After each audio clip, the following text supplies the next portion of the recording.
Remember the spinach eating, pipe in mouth but never smoking, giggling, sailor, Popeye?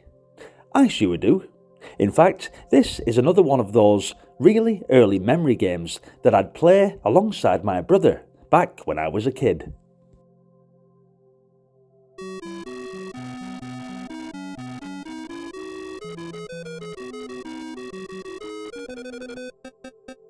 I'm not 100% certain, but I seem to recall this coming on one of those turbo load cassettes that he'd probably procured from one of his school chums. I'm sure many of us had one or two of these laying around. Anyway, you play Popeye, a sailor who is madly in love with Olive Oyl, but she could never make up her mind as to whom she really loves. That's why she has been throwing her love out of the window, where you, the lonely sailor, need to collect it by collecting the hearts.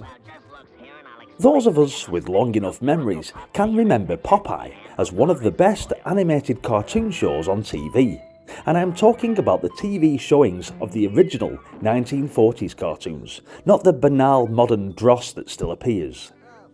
I grew up watching Popeye cartoons and loved the dynamic between Popeye and Bluto fighting for Olive Oyl's affection, interspersed with Wimpy chowing down burgers. I'd gladly pay you Tuesday for a hamburger today.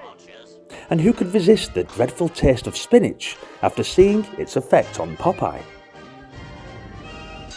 Despite his recurring appearances in animation beforehand, Bluto would strangely be absent in the 1960s Popeye television series and some future media, where he would instead be replaced by his brother lookalike, Brutus, due to King Features incorrectly thinking that he was not originally a thimble theatre character.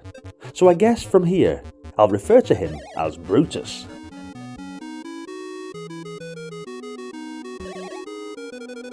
On the first level, Olive Oyl stands at the top of the screen and tosses 24 hearts one at a time down to the bottom, hoping that Popeye will catch them all. If a heart reaches the bottom of the screen, you will have about 10 seconds to pick it up before it breaks, costing you one life. Try to catch the hearts as high as possible, since they decrease in score value as they get closer to the bottom.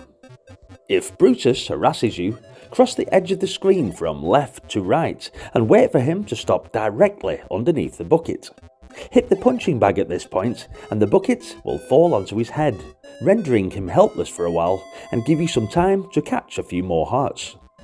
Like in the cartoons, Popeye becomes stronger after eating spinach, and you'll see a can of spinach moves between the second and third floors of the screen, and you can have Popeye eat it by punching the can. Afterwards, Popeye will turn green and become stronger than Brutus for about 10 seconds, meaning that if you can punch Brutus during this window of opportunity, sending him bouncing across the screen and into the sea.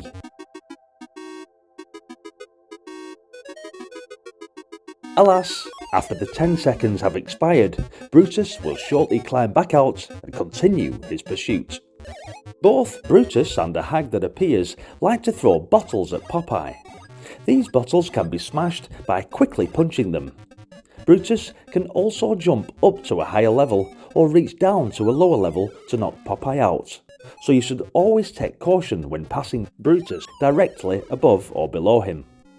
I don't know if this was a bug or a feature, but on the first level, if you eat the spinach, knock out Brutus, and then drop the barrel on his head while he's flying through the air, he'll be incapacitated for the rest of the level.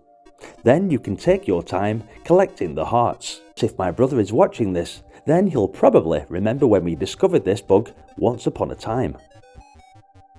The second level is much like the first, except this time Olive Oyl is showering her true love with musical notes. 16 of them, one at a time. The major difference is the layout, with Wimpy eating his burger on the plank in the lower left corner.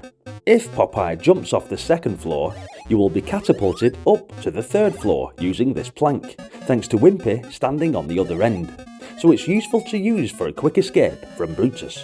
The final stage features similar gameplay to the first two, but with a couple of different features. For example, in this level, there is a sliding platform at the top which helps to cross to the adjacent platforms, And also, each time Popeye catches one of the help letters that Olive tosses him, a piece of stepladder will appear. Popeye has to snatch these letters before they sink in the water at the bottom of the screen. You must also still avoid Brutus, who will wallop you if he's not avoided.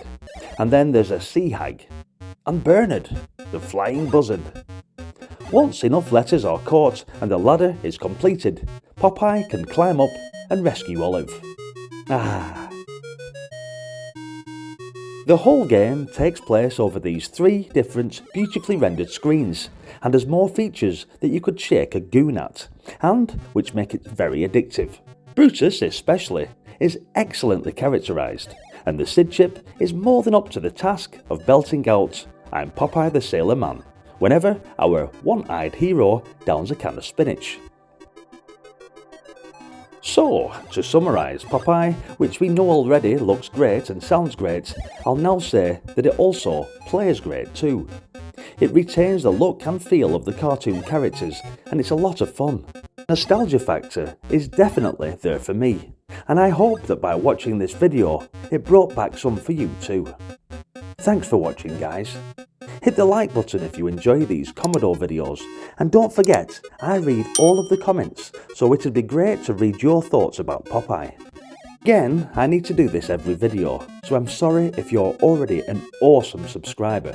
But if you're not already subscribed, then please consider joining me on this epic journey, whilst we revisit some classic games just like this.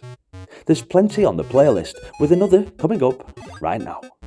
I genuinely hope to see you there, and until then, bye for now.